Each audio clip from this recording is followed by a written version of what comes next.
April, I'm going to introduce Dr. Ebbels now, so you can hit record. Okay, go ahead.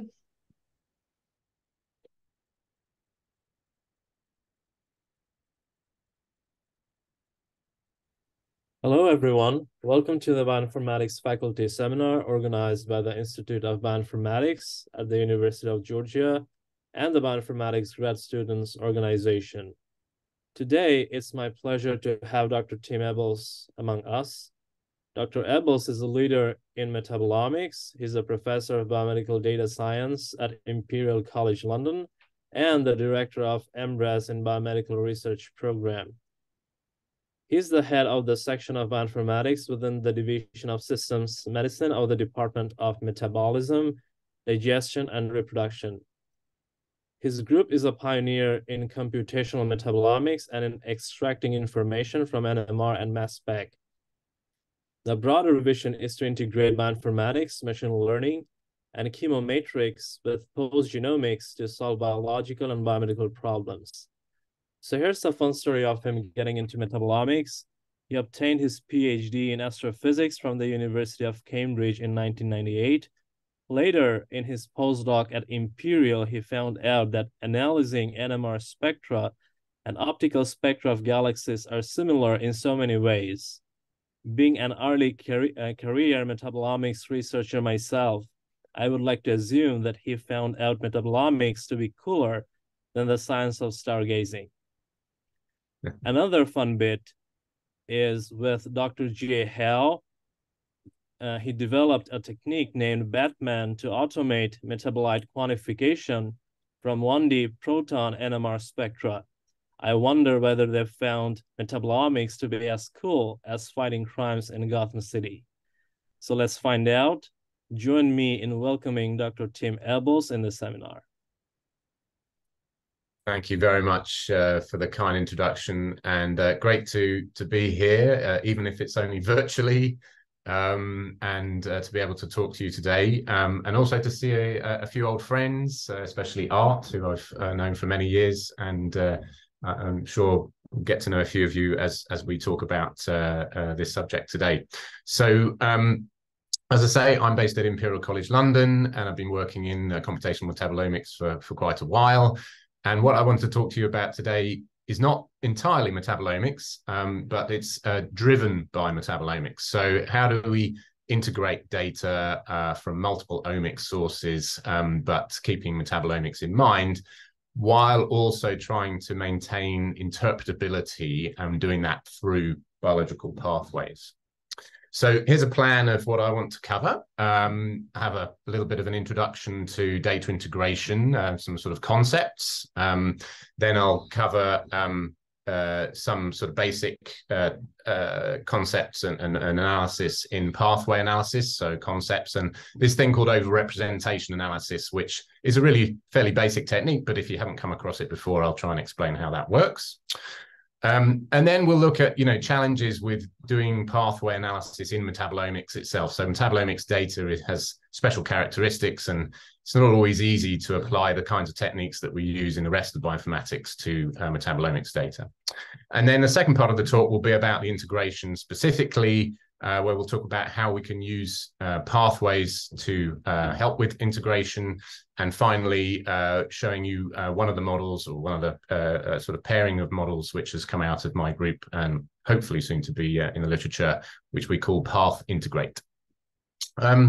Okay, so let's talk about some concepts. And the first thing I want to ask is, why do we want to integrate data? So people are always coming up to me and saying, oh, I've got these multiple omics data sets, or I've got these very different sets of metabolomic data, or any kind of omic data, and saying, I want to integrate them all together. And the first thing I always say is, well, why do you want to do that? There are many reasons you might want to do it, but it's important to know what those reasons are in order to design or pick the right approach to doing it.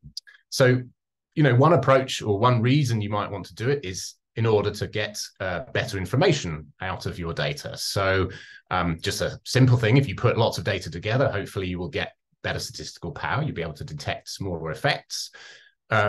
you might want to model and understand confounding effects, things like the effects of gender or age or drug taking or something like that in your data. And especially with metabolomics, it might help you to identify unknown molecules in your data set. So if you can link different assays together, for instance, within metabolomics, or even link across omics, it can help to understand what those unknowns are. But ultimately, I think most people are trying to do with integration is to try and understand the whole biological system. So trying to put as much data sets together as possible to be able to understand how it works at a systems level.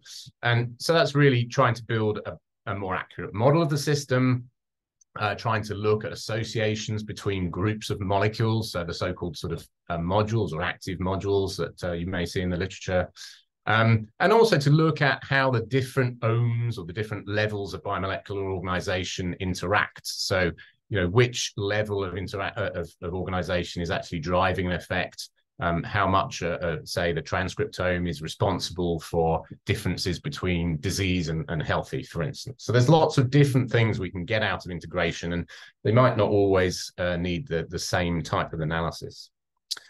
So what types of omics integration are there? You've probably seen some plots like this before. So we've got different layers of our omics data. Perhaps we've got genomics at the top and transcriptomics, proteomics and metabolomics at the bottom, usually thought to sort of the information flowing in that kind of order.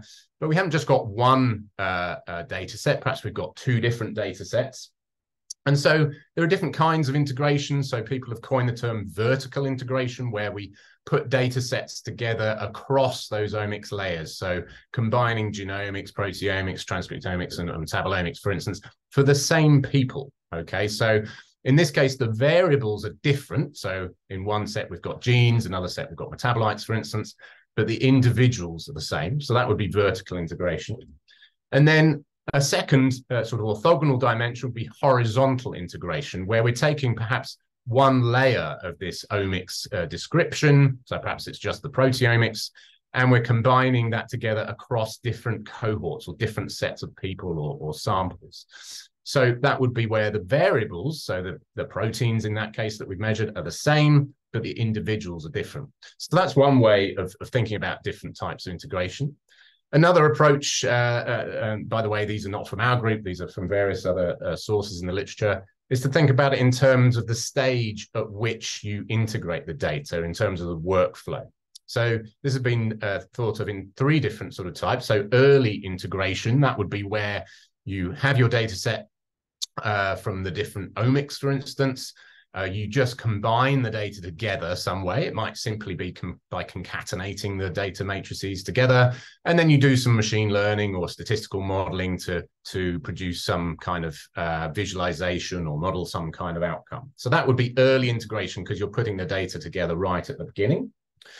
A sort of intermediate or mid-level integration would be where you use some kind of statistical or machine learning model to put these data sets together, but not by just simple concatenation. So these can use machine learning methods such as a multi-block or multi-view machine learning. And that is a sort of combined approach, which will then, again, give you some kind of visualization or modeling some kind of outcome you might want to predict. And as you can imagine, late integration is doing the integration towards the end of the process, where you're modeling each data set individually with some statistical model. Perhaps you're predicting an outcome or reducing dimensionality, for instance, and you do each one separately, and then you put the results of those models together to give you a final integrated model. So there are lots of challenges with integration, and largely it comes down to the heterogeneity of the data that we're trying to put together. But the different sort of statistical aspects of that can be thought of on the slide here. So we have different measurement scales of different kinds of data. So some data might be continuous, some might be ordinal, so ordered, some might be categorical. We have different types of statistical distributions. Some of it might be nice and normal, but we might have lots of skewed distributions. And typically we also have lots of covariance, so lots of correlation or dependence between the variables that we're trying to model.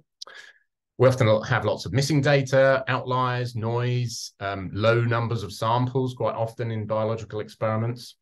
And of course, as always in omics, we have high dimensionality and lots of collinearity. So these are problems which are present in all of the omics data sets, typically, especially metabolomics.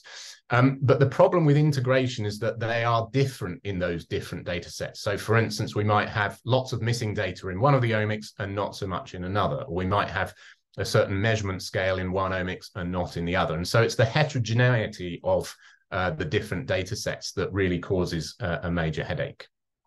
So those are sort of concepts about integration. So let's look at pathway analysis, the other sort of angle of this talk, and talk about that. So why do we look at pathways, and why are pathways useful for integrate or modeling any kind of data, in this case, metabolomics data? So, you know, if you've got your data from an experiment, often the questions you might want to ask are, you know, is there an effect? Do I see a difference between disease and healthy, for instance? Which metabolites or which molecules are responsible? And ultimately, what's the biological story? And typically in the old days, what we used to do in metabolomics is we'd measure some metabolites. We would then find out which of those metabolites seem to have changed their levels in response to some kind of perturbation or relation to an outcome. And then we would try and construct that biological story based on the metabolites that we knew were associated with the outcome. So we would do literature searches, we would mine our colleagues' store of knowledge, and we would try and work out what's going on. But the pathway analysis came along about 20, 25 years ago, and people thought there was maybe a quicker way of doing this. And the idea would be to take your molecular data, so it might be metabolite abundance, and then rather than working out just the metabolites that are associated with the outcome, you look at which pathways are associated with the outcome. So again, which pathways appear to be changing their activity between say the diseased and the healthy. And because you've now got a description in terms of pathways, perhaps it might be easier to tell your biological story. And so there are some other reasons why that might be a good idea. It might allow you to be a bit more robust to noise because pathways combine signals together that sort of average out the noise. We might get a description in fewer sort of dimensions, if you like, because we go from large numbers of molecules or genes to a smaller number of pathways. And again, because we're describing things then in terms of biological functions that the pathways have, it might be more interpretable. So that's the motivation for doing it. And then people always say to me, well, actually, what do you mean by a biological pathway or a metabolic pathway? So if we think in terms of metabolites, they're obviously linked by reactions, and the reactions are catalyzed by enzymes. But ultimately, this is all linked together in a huge network of metabolism. So that network, it's not just one network, it varies from organism to organism, and it's obviously time and condition dependent.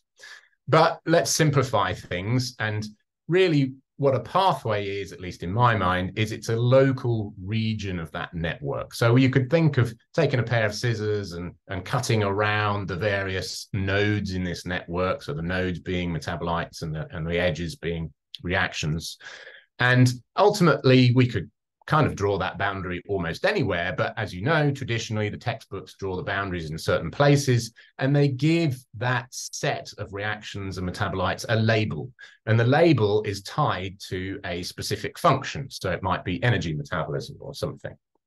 And so, of course, as everybody knows, these groupings are arbitrary, or at least somewhat arbitrary. They're not completely random because they've been derived over many decades of research, finding out how metabolites and other molecules do their work. So they are somewhat arbitrary, though, as to exactly where these boundaries are drawn. But I think most biologists, at least, would say that pathways are, at least to some degree, useful in describing what goes on in biology. So here are a couple of pathways. In fact, they're the same pathway, but derived from two different bioinformatic databases. So here we have the TCA cycle from the Metapsych database, and here we have it as described in CAKE, a well-known database from Japan. And you can see that, there are some similarities. You can see a cycle here. You can see kind of a cycle here. But you can also see that there are major differences in how they're described. And so one of the big problems we have with pathway analysis is that different pathway resources, the databases that describe those pathways, describe them quite differently. And in fact, they may not have a very big overlap in the sort of molecules that they put forward to describe what they are. So how do we actually decide then which pathways are involved or important when we are doing an analysis to try and describe our data in terms of pathways? Well, this is the classic sort of diagram showing the different types of pathway analysis that there are. Essentially, what you need is your input data, which is your omics data, so the abundances of certain molecules, whether it be transcripts or proteins or metabolites, for instance, in each of the individuals. And you have a pathway database. So a database which tells you which genes or which metabolites, which proteins belong to which pathways. And then you have a number of different ways you can go. There's a thing called overrepresentation analysis, which we'll go into in more detail in a moment. There's some slightly more sophisticated approaches that people tend to call functional class scoring. So if you've come across GSEA, gene set enrichment analysis, that's a member of that class. And then there are some more sort of modern approaches that use the topology or the connectivity of the different molecules in the biological network to influence the pathway analysis. But at the end, however you do it, the conventional approach to pathway analysis just assesses pathway significance one pathway at a time. So what you end up with is a table with each pathway having a p-value, and that p-value you can then threshold and say, okay, these ones which I deem to be significantly associated with the contrast that I'm looking at in my data. So again, it might be diseased versus healthy or some continuous outcome. So that would be the traditional pathway analysis. But of course, there's a hypothesis test, the statistical hypothesis test involved in that, because you're calculating a p-value. And it's important to know exactly what that hypothesis test is doing. And there are actually two different common hypotheses or null hypotheses that are tested with these methods. One is the so-called self-contained hypothesis. So that would be stated as metabolites in this pathway that I'm testing now are not associated with the outcome. So the equivalent research question would be, is this pathway that I'm looking at right now differentially regulated? You might think, okay, that sounds quite obvious, but what about this other null hypothesis? So this would be termed the competitive null hypothesis. And it would be saying metabolites in this pathway that I'm looking at now are associated with the outcome to the same extent as metabolites not in the pathway. It might sound a bit confusing to begin with, but basically we're comparing this one pathway of interest with all the other things that are outside the pathway. And the equivalent research question would be, is this pathway differentially regulated compared to other pathways? So you can see that those two null hypotheses are a little bit different. One is saying what's going on just in this pathway, and the other one, the competitive one, is saying, okay, how does this pathway compare to all other pathways? And the type of null makes a difference. So you can imagine a case where, for instance, if there are many metabolites, or this could also apply to genes or proteins or anything, if there are many changes, then the self-contained null hypothesis is likely to find lots of significant pathways, whereas the competitive one, because it's comparing between pathways, is not going to find so many significant differences.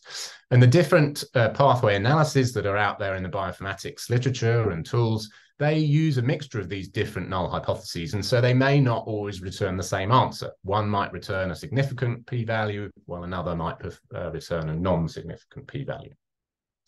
So let's go a bit more into this method called overrepresentation analysis, because that is really the earliest and most fundamental of the pathway analysis techniques. So it's the oldest, it's probably the most common, I think, in the bioinformatic world. And you'll see it widely available in lots of online software.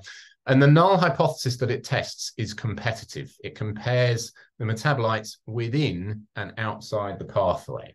So it has this following workflow. The input, as I've said, is a list of pathways. That's from your pathway database. Tells you which metabolites or which genes or whatever are in each pathway. And then, of course, you have your abundance matrix or your expression matrix if you're doing it with gene transcript data. It is a two-step approach. The first step is you test for metabolites or molecules that are associated with your outcome. So which ones are differential, for instance, between disease and healthy? That's the first thing. And then the second part of it is really the pathway part. So it's where you then say, okay, which pathways are enriched? So that then gives you your list of p-values for each pathway. And so the output is ultimately a list of enriched pathways. So let's think about that in a bit more detail. How does the test actually work? Imagine we're doing it for metabolites here. So we've got the whole metabolome that exists in the organism. But here, I've marked in light blue, this is the set of all metabolites that we can actually measure, okay? And this is called the background set in the overrepresentation sort of language. So these are typically the ones which can actually be measured by the metabolomic assay that you're using. And then we're going to look at a smaller set, which is the set of metabolites that are actually in the pathway of interest. So we're just going to look at one pathway at a time. Let's say it's the TCA cycle. So this set will include all the metabolites that are in the background, i.e. we can measure them, but they're also in the TCA cycle, okay? And then this other set, this darker blue one, is the metabolites of interest. So typically those would be the ones which have significant p-values. They're the differentially abundant ones. They're the ones that are associated with your outcome. And then what's the interesting thing? It's this bit in the middle. It's that overlap section. It's which metabolites are the ones which are both in the pathway that you're looking at, but also differentially expressed between disease and healthy, for instance. So they're part of the, they're also in the metabolites of interest set. And we're going to ask the question, are there more or less of these ones in the overlap here than we would expect at random?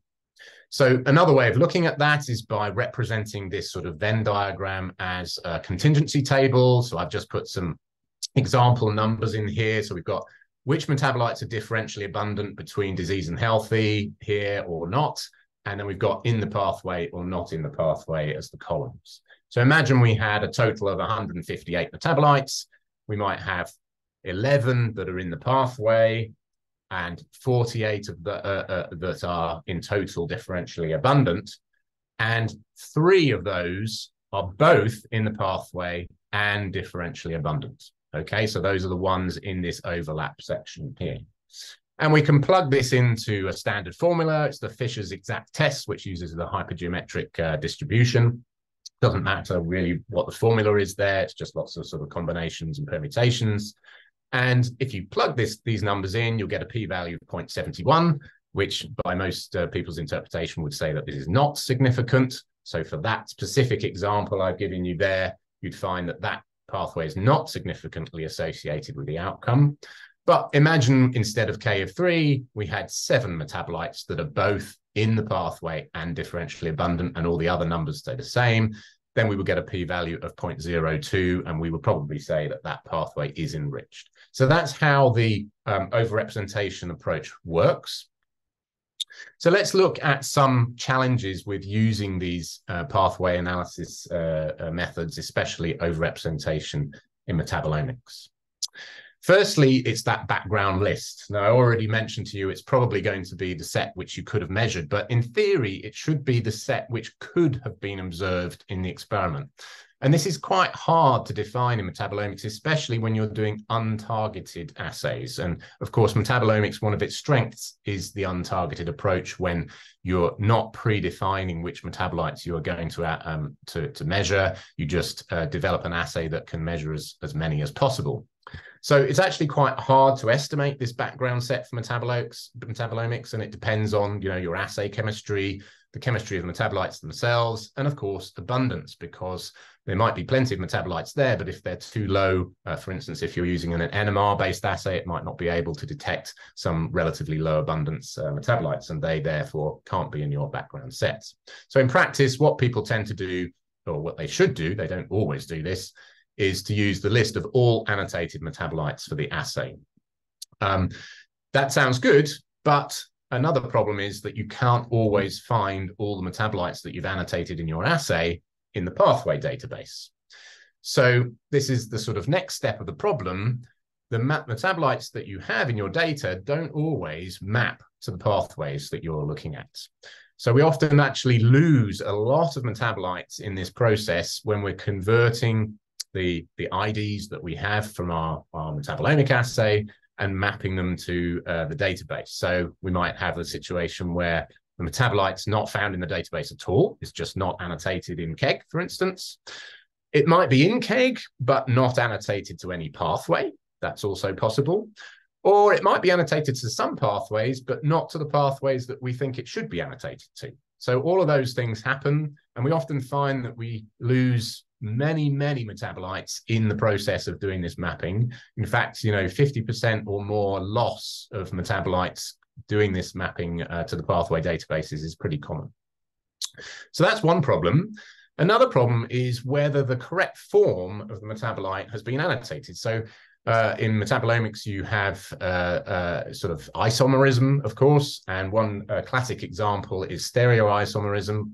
So imagine we've got lactate, so common metabolite, and of course there are different forms, S-lactate, R-lactate, and most assays we're not able to decide which form it is, but most people would annotate it as S-lactate because that's the one which is most likely expected in living systems. But if you look at KEGG, S-lactate, it's in KEGG, it's got this ID, and it's annotated to lots of pathways. So that's all good. R-lactate, it's got this different ID, and it's only annotated to one pathway. This is KEGG a few years ago, so it might be slightly different now. And if we look at the generic form, lactate without the stereoisomerism notation, that has another ID, and it's not mapped to any pathways. Now, any analytical chemist will tell you that most of the metabolomic assays can't tell the difference between S-lactate and R-lactate. And so really the annotation that you have should just be this generic one. But of course, if you use that, you're not going to annotate to any pathways at all. So there are lots of sort of difficulties which might seem a bit trivial and a bit tedious, but they make a big difference when you're actually trying to do this pathway analysis practically. So, we might end up with either no pathways annotated or just a few of them or the wrong ones. So another problem is this background set. If you go to something like Metaboloanalyst or one of the generic sort of bioinformatic tools out there on the web to do overrepresentation analysis, quite often what they use for the background set is ultimately the set of all metabolites that are available in the pathway database. And of course, you won't have been able to measure all those metabolites in your assay typically. It'll typically be a much smaller background set that you need to use. Now, many of those tools do allow you to input background sets, an assay-specific background set, but quite often people don't do that because they're not sure, or perhaps they don't realize they need to, or sometimes they just use the default parameters and see what happens. And this diagram here is showing you a comparison for 6 different data sets where we've compared an assay-specific background set with the non-assay specific, so the sort of default that you get with all KEGG compounds. Each dot here is one pathway, and what we're comparing is the negative log 10 p-value. So as you go to the right or up here, we're getting more significance. And you can see that across all the data sets, if you use the all KEGG compounds, so the sort of default set of everything in KEGG for the overrepresentation analysis, you tend to get much more significant p-values than you really should do. But you're much more likely to be up in this higher region, whereas actually you should be down here. So you tend to get quite a lot of false positives if you use that default for the background set. Another problem is in that first step of the overrepresentation analysis, there's a p-value cutoff. You have to decide which metabolites or which genes are associated with your outcome. And using that, deciding that cutoff can make a huge difference to the pathways that come out. So here's just an example where we've varied the cutoff. So from essentially the top of the list, we've ranked all the metabolites by association with the outcome, and we've just gone down the list with different cutoffs. And you can see that the number of pathways that are then coming out as significant with the overrepresentation analysis goes up, as you'd expect, as you get more metabolites associated, and then it tends to go down again. And these colored marks are typical cutoffs that you might use for various different types of multiple testing correction. But you can see essentially that there are sudden jumps where, if you go from here to here, you suddenly get another 5 pathways that is significant. So it's important to remember and understand the effect of those cutoffs in that first stage of the overrepresentation analysis, and be aware that, you know, things could be quite different if you use a different multiple testing correction, for instance. Another thing is that different metabolite databases or any kind of omics databases are quite different. So here's a comparison of KEGG, Reactome, and HumanPsych, just looking at the sizes of different pathways. So this is a number of metabolites in pathways for each of them. You can see that they have some quite systematic differences. They're also different over time. So here's a comparison of Reactome from 2017 to 2020. So different releases of the database, and the numbers of pathways, the numbers of metabolites in the pathways, and the average pathway size, you can see change quite a lot. So that means that any results that you're going to get from a pathway analysis are going to be quite dependent on the database you use, and especially which release of that database you use. So if you compare an analysis with KEGG from 2 years ago with an analysis of Reactome from now, you're going to get fairly different results. And then another metabolomic-specific aspect is that quite often we're not 100% sure of the identification of every metabolite in our assay. So what we did here was we simulated misidentification at a relatively low level, 4% of our metabolites being misidentified as something else. And not to go into detail, you can see that we actually gained some pathways. This is again across the 6 data sets. We gained some pathways which wouldn't have been significant without this misidentification. And we also lost some other pathways in each data set which should have been significant but weren't because of misidentification. So obviously, if you misidentify things, it does have an impact. And then lastly, and I think this is obvious to all the analytical chemists in the audience, different assays will cover different parts of the metabolic network. So what we did here was map a public data set where we had 4 different assays, so different types of chromatography and different MS polarities in different colors onto the metabolic network. And you can see that the different assays denoted by the different colored points cover different areas of the network. And in particular, there are areas where there's essentially no coverage at all. In this particular data set, the glycan biosynthesis and lipid metabolism are rather poorly covered. And if you don't cover those areas, there's no way you're ever going to be able to do a pathway analysis in those areas. So you just won't be able to access those pathways. If they don't end up in your list, it's not because they were tested and were not found to be significant. It's because they couldn't ever have become significant because you didn't measure metabolites in those areas of the network. So we have a number of limitations of pathway analysis in metabolomics. There are some technical issues, and there are some sort of more interpretive or fundamental issues. So the technical issues are more specific to metabolomics, I would say, and the interpretive fundamental ones are probably applicable to all omics. So I think I've mentioned a lot of these already. With the technical issues, we generally don't measure a huge number of metabolites, so we have low coverage. So the background set is important. We might have misidentification. We have problems with ID mapping. The database choice is really important, and the assay characteristics limit the accessible pathways. And these interpretive or more fundamental issues are things like, well, if we do find that a pathway is significantly associated with the outcome, that doesn't mean that it's a biologically regulated pathway necessarily. So for instance, if we're thinking of metabolic pathways, we don't really know if the flux is changing within that pathway. All we know is that there's some kind of statistical association between that pathway and the outcome. We have pathway overlap. So there are many different descriptions of pathways, and in a typical database of pathways, those definitions will overlap a lot. So we'll have metabolites that are members of more than one pathway, and that can make interpretation quite difficult. There's certainly no guarantee that just a list of pathways is going to produce a biological story. That's something that needs another level of intellect and interpretation on top. And at least in metabolomics, we sometimes find that the number of pathways we end up is actually more than the number of metabolites that we started off with. So we don't even reduce the number of entities that we need to interpret. Okay, so that was looking at pathway analysis in metabolomics.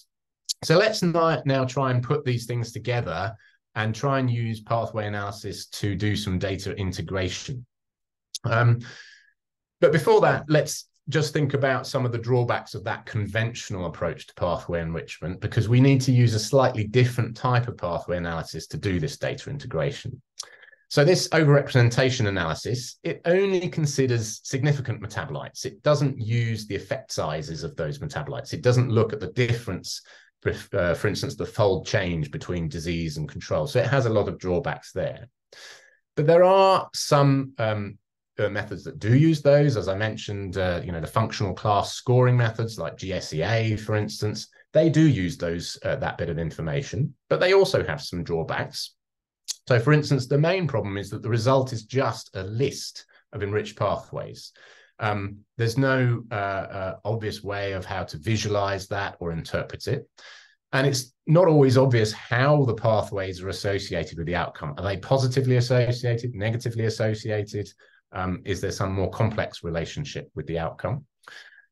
There's not really any information on how important a given pathway is for an individual in the data set. We're really just comparing typically groups, disease versus healthy, or we might be saying people with a higher degree of disease risk versus lower or something like that. So it's not giving us any information that's specific to individual samples or individuals in the data set. And for that reason, it makes it quite hard to do further downstream modeling or prediction with machine learning on that data. So this is the situation that we have for conventional pathway analysis. We plug in a list of our abundance matrix or expression matrix with individuals via metabolites, and we get this list of pathways and p-values out. But what we really want is something different, where we again have individuals, but instead the columns or the variables are kind of pathway activities. And that's what's given to us by these so-called single sample pathway analysis methods, or SSPA methods. So it's these kinds of methods that we've then been using to do data integration and modeling of metabolomics with other kinds of data. And another way that we can think of this kind of transformation between these two matrices, where we go from metabolites to pathways, is actually by thinking of each of the individuals as a data point in this case, a metabolite space. So each axis is the abundance of an individual metabolite, as denoted by the matrix here. And you can obviously see that there are patterns. You can perhaps discriminate diseases from healthy, for instance. But we can do the same using this transformed data matrix that's been transformed through this single sample pathway analysis approach. Now, each of the variables is like an activity of a given pathway expressed in an individual. So again, we've got our individual data points, but this time the axes are those sort of pathway activities, or we generically just call them scores because they can't be interpreted exactly as an activity. So that actually helps us because we can then do some machine learning and some other statistical modeling in this new pathway-based space, just as we could have done it in the original molecular space. But this time we'll be interpreting things in terms of pathway scores rather than molecular levels. So we can do machine learning, we can do integration, and we can do more visualization. And so integrating data with pathways makes a lot of sense because pathways involve data from multiple different levels of molecular organization. So here's an example combining metabolites and proteins. And so looking at pathways should make things a bit more interpretable. We should be able to increase the signal to noise, and hopefully we should get a simpler description of the system. One example showing how the signal to noise can be increased is by shown here. So what we've done is we've done a kind of simulation with simulated data, and we've increased the effect size. So the difference between, say, a disease and a healthy group as we go from left to right. And then we've looked at, for each pathway that's sort of active, we've looked at, as the effect size goes up, how often do we get this pathway picked up using just a simple Mann-Whitney test. We can do that with this pathway, this single sample pathway type scoring approach, or we can do it on a molecular level where we try not to do pathway analysis and we just do Mann-Whitney tests on each individual molecule and then combine them together with Fisher's method. And you can see that doing it this way, the pathway signal does seem to give us a bit more ways of picking up this signal when the effect size is low. When the effect size is high, things are pretty much the same, but at low effect sizes, the pathway approach seems to be evening out the noise a bit. So if we've got data matrices of perhaps genes, proteins, and metabolites, take a typical multi-omics data set, we want to relate those to an outcome. We can use this pathway transformation or single sample pathway analysis to do that. So what we do is we can take each of those matrices, transform them to the pathway space using this single sample pathway scoring. Now they're expressed kind of in the same data space, and we can then do some other kind of modeling with it, perhaps by concatenating those together and doing some regression or machine learning model. And again, if we visualize that in the sort of space of molecular data, we're taking the data as represented in two different spaces or three different spaces. I didn't have room to show three here. It would be the gene space and the metabolite space for this data matrix and this one. And then we're transforming them into the same space to do the modeling in a pathway space. So there's several different strategies we can apply to that. There are things called multi-block methods for data integration in the chemometrics and machine learning literature, and they're quite useful because they are predictive models. You can predict an outcome, and they're relatively interpretable, so you can find out why the outcome is being predicted in that way. So one way you could do this is you could start off with your different omics data sets. You could transform them with SSPA, the single sample pathway scoring, and you could combine these single sample scores where now each block is a single pathway. So this might be the pentose phosphate pathway, this one might be glycolysis, and this one might be TCA cycle or something. And each one of those blocks is then composed of the single sample pathway scores from the several different omics. So that would be one way to do it. In fact, this has been done already by Dan Raftery's group for Metabolomics, and they use a multi-block PLS approach, which basically takes these several blocks and predicts an outcome from that.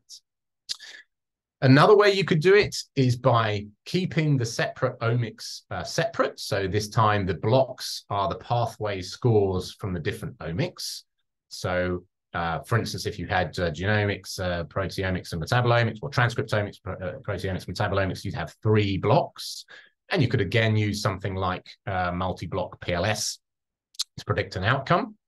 That's relatively straightforward to do. And this is actually what we call our multi-view version of the path integrate model. And yet a third way of doing it would be to, again, transform the data from the molecular space into the pathway space, but this time just concatenate those scores together into a single pathway scoring matrix that then you can apply almost any kind of machine learning model to. So for instance, a random forest or a support vector machine or a deep learning approach. And again, you could predict an outcome. So there's several different ways to do it. And we call this one the single view version because it's not a multi-block approach. It's a single block a generic machine learning prediction model. So this is how multi-block methods work. So this would be like the multi-view approach. You start off with several blocks of data and you want to predict an outcome, so-called Y.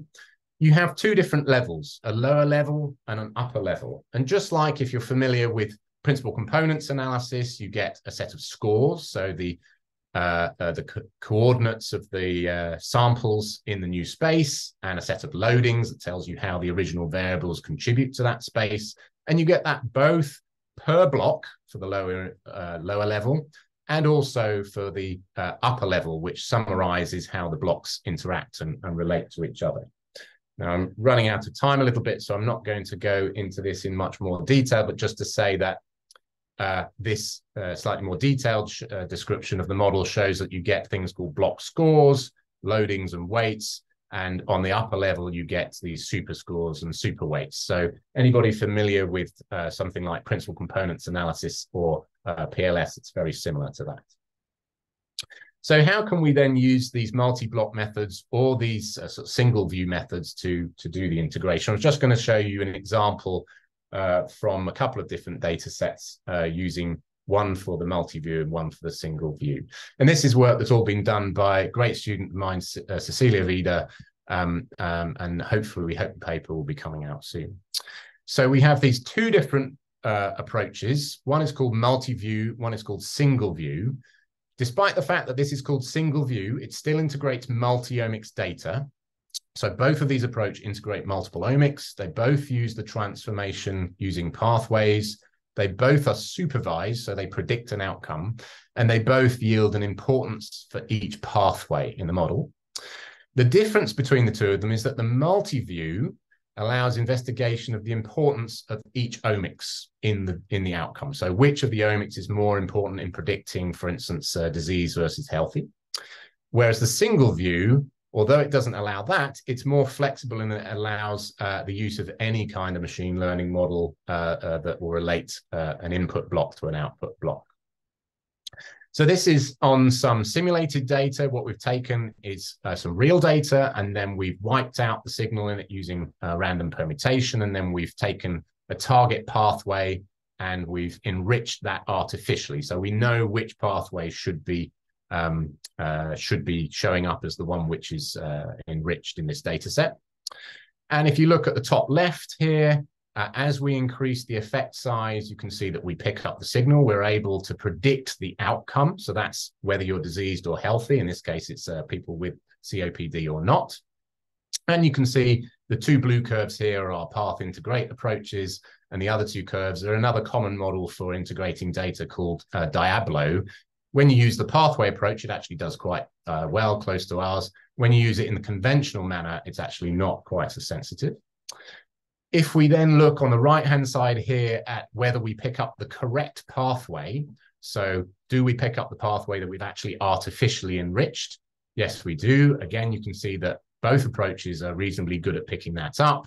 There is a sparse approach to Diablo, which allows you to get a sort of flatter curve here. And if you're wondering why the AUC drops here, this is due to the overlap between pathways. So as you get a larger and larger effect size, pathways that partially overlap with that target pathway that's being enriched start to become significant as well. And in our approach, we call those false positives. So although part of those pathways is being enriched, it causes the AUC to go down. And then the other main thing that we did here was look at how a sample size affects your ability to pick up the pathway. And you can see, I think, fairly obviously, as you go from smaller size data sets to larger sizes, you get both a more accurate estimation of the model, but you also pick it up more quickly.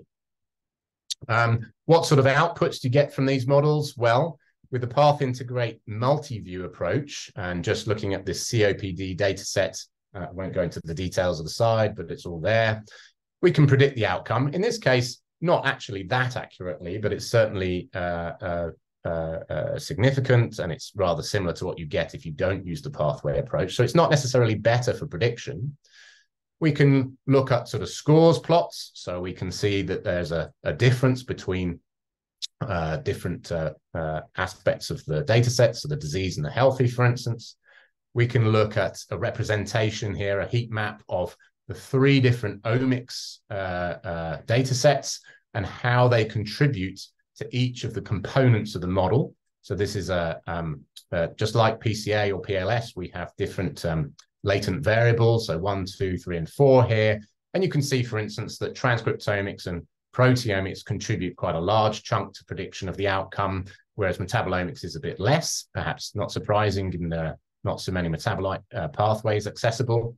But different omics contribute different amounts to different parts of that model. So, for instance, the proteomics contributes more to component number 4, whereas the transcriptomics contributes more to component number 2.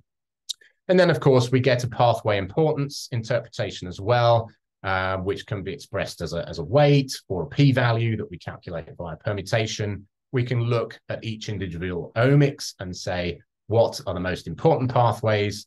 Or we can look at the top N pathways in the entire model and rank them in that way. And you can see that there are various pathways coming out that are contributed by all 3 different omics. That was the multi-view approach. We've also looked at the single view approach. Remember, that's the one which doesn't use the multi-block PLS approach. It uses any kind of machine learning model. This time we're using a different data set, sorry to make it more complicated, but this is a COVID data set. Again, it's just 2 classes. And what we're doing is integrating that with this single view approach. It's just 2 omics, metabolomics and proteomics. And we're using a random forest model to predict whether somebody has severe or mild COVID. One thing about this single view is it does allow you to access greater pathway coverage. I can go into that later if people are interested, but essentially means you have more pathways that meet your minimum coverage criterion. So this is the kind of interpretation you can get out. Again, each pathway comes out with a weight, so you can see which pathways are most important in predicting the outcome.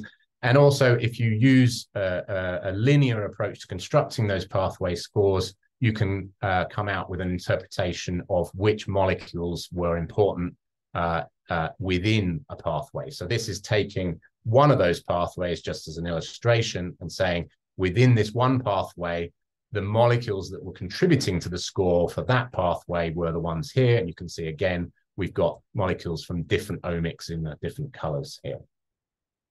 So I'll summarize here by just quickly saying that data integration, it's a complex topic. There are many methods, many different scenarios. And the most important thing, I think, is to be clear on the goal. Is it prediction you're trying to do? Are you just trying to understand what's going on? Or are you trying to discover new, for instance, new correct connections between the different omics? When we try to do pathway analysis in metabolomics, it can be done, but there are many caveats, as I think I told you in quite a lot of detail. And finally, when we use both of these things together to try and integrate data with pathways, we can actually do that. And the pathways help us to build models in a pathway space, which certainly offers advantages in terms of being able to interpret those models in terms of pathways which are differential, if you like, between 2 different groups, for example. But it doesn't necessarily allow us to predict the outcome more accurately.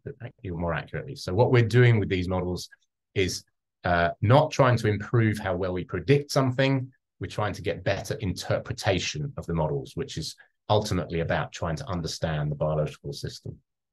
Okay, and I'll just finish with some acknowledgements there. As I mentioned, Cecilia did almost all of the work you saw in the last section on the pathway modeling.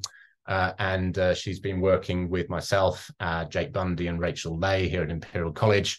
And we also have some great collaborators, Fabienne Jourdan and Clément Freinet in Toulouse, who we've also been working on this pathway project. And with that, I'll finish. Apologies for overrunning a little bit, but I'd love to answer some questions if you have any.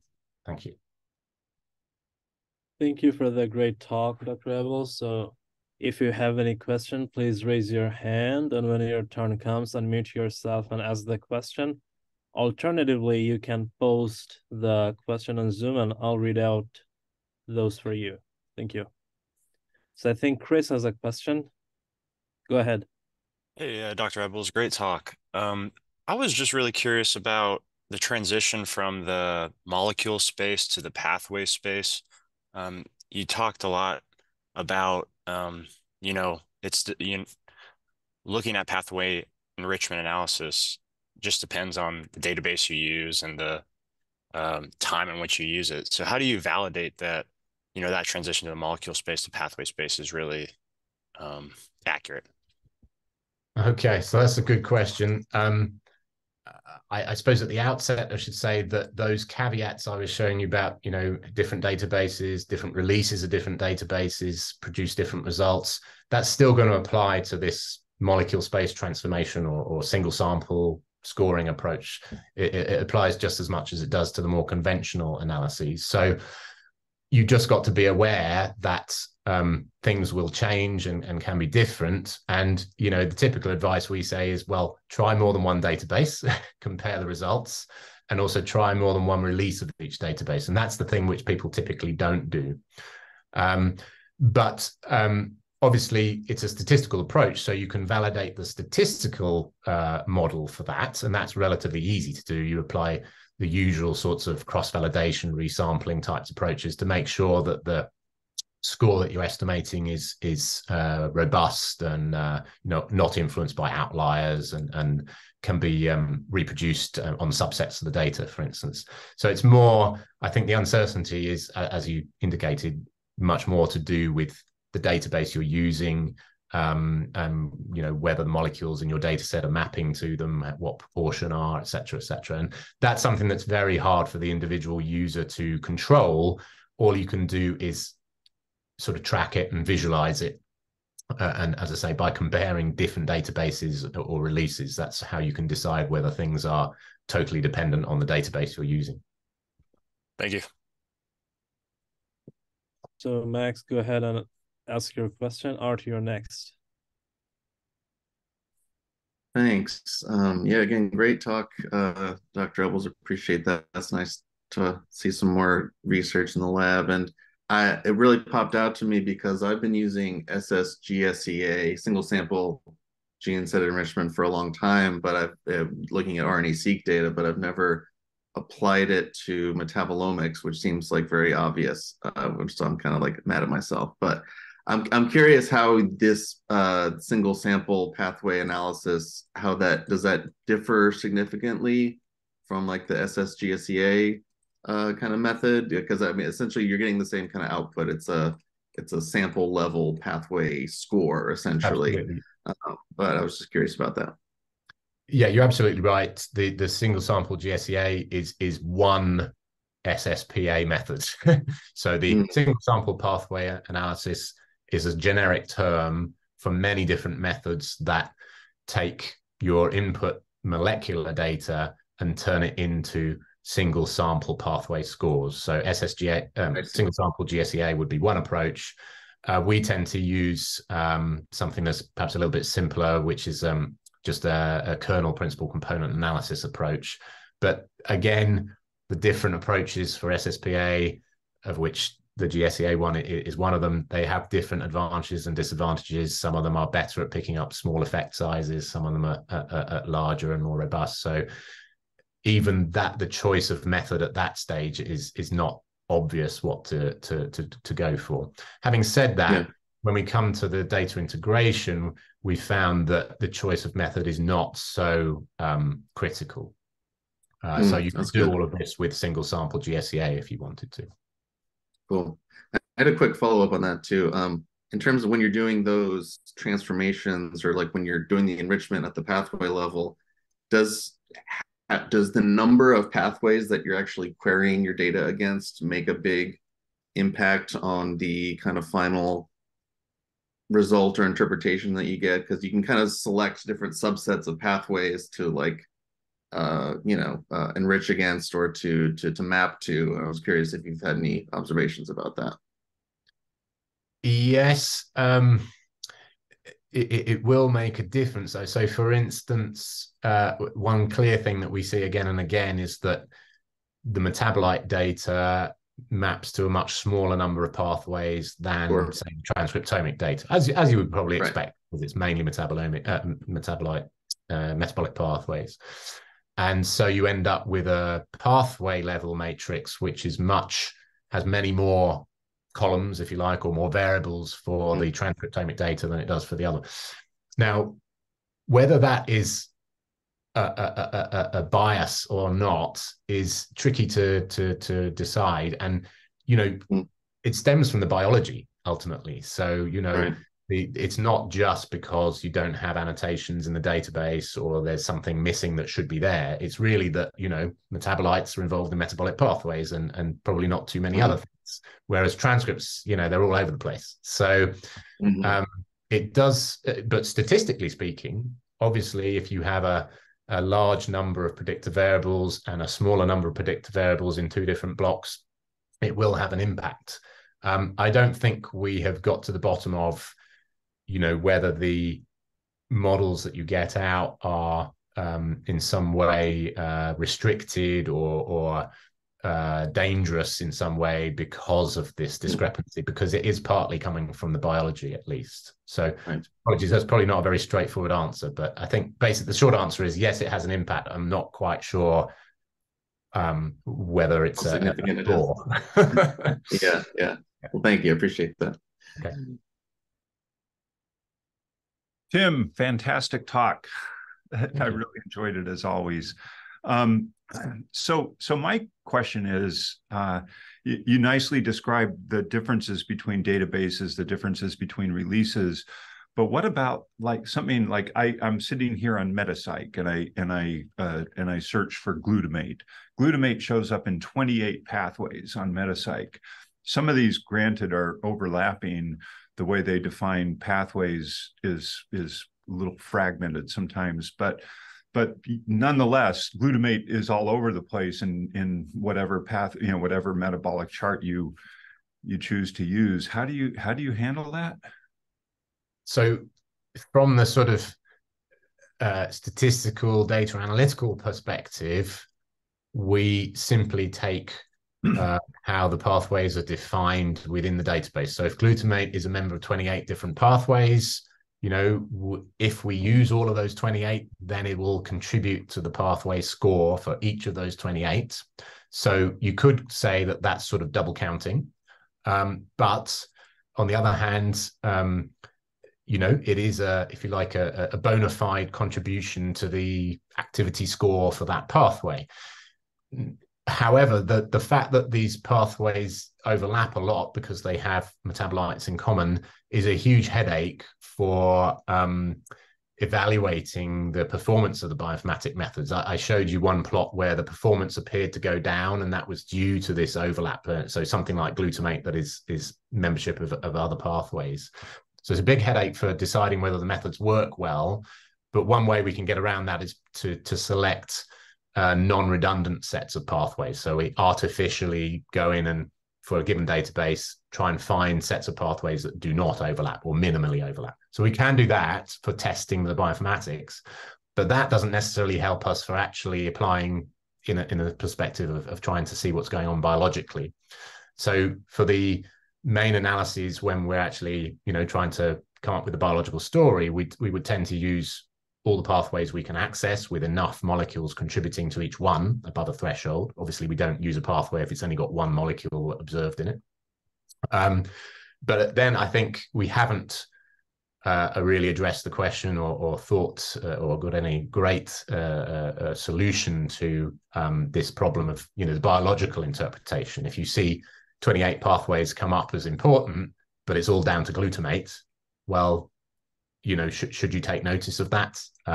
Should you be able to see that it's all down to one molecule or a small set of molecules?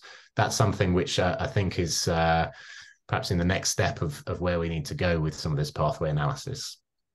It's like a flux measurement would help a lot at that point. But if only we could measure flux so much more easily. Takes time, yeah. Dr. Summers? Okay. Yep. That was great and way over my head. So I want to ask a dumb question. One of them is the application of this to things that are not actually pathways, but are regarded as homeostasis processes. And I'm thinking of things like the inorganic, the metals and so forth, and also thiols. Is anybody applying the kind of partitioning and levels of analysis and so forth to longitudinal measurements over time, where such things under stress might wax and wane? So I don't know about that specific application, but certainly these methods can be applied to any grouping of molecules. So as you say, a grouping of molecules might be considered a pathway, or it might be not considered a pathway, depending on your perspective. And we can apply these approaches to any kind of grouping. So, for instance, in the metabolomic world, people have applied this kind of thing just to chemical classes. So, looking at individual classes of chemicals and saying, are they enriched or are they doing something? It might mean something more functional if you're looking at lipids, for instance, because the chemical class and the function go a bit more together, but for other metabolites, perhaps not. Unfortunately, I'm not aware of anything more specific in the areas that you mentioned with in organics, for instance, but it certainly could be applied in those areas. Well, the other question I had to do with pedagogy. To what degree has this kind of analysis or the overarching look that you have right here made it into anything like a textbook or a tutorial online that one could use in a context of a course, not necessarily to teach the whole thing, but at least to make people familiar with it? Okay, well, I guess the answer is partial. I mean, pathway analysis itself has been around for more than 20 years. So the conventional approaches like overrepresentation analysis, those are definitely out there in courses and textbooks and online tutorials. The single sample approach is a bit newer, and certainly in its application to metabolomics is a lot newer. And the way we're proposing to use it in this sort of integrating multi-omics data, we hope is relatively novel. So that's not out there as far as I'm aware. We do, for instance, teach a course on metabolomics data analysis, and we include a part of that is about how to do this kind of pathway analysis with metabolite data. But obviously, we're focusing on metabolites there. So the generic pathway approaches, yes, the older ones I'm pretty sure are out there in bioinformatics training. The newer ones, perhaps not so much. Right. Thank you. So let's thank again Dr. Ebbels for this great talk, and have a great weekend, y'all. See you next time. Thank you so much for having me, and lovely to see you all. Appreciate you all turning up, and maybe contact you again sometime. Hope to see you soon, Tim. Yeah, will do. Yeah. Bye-bye. Thanks.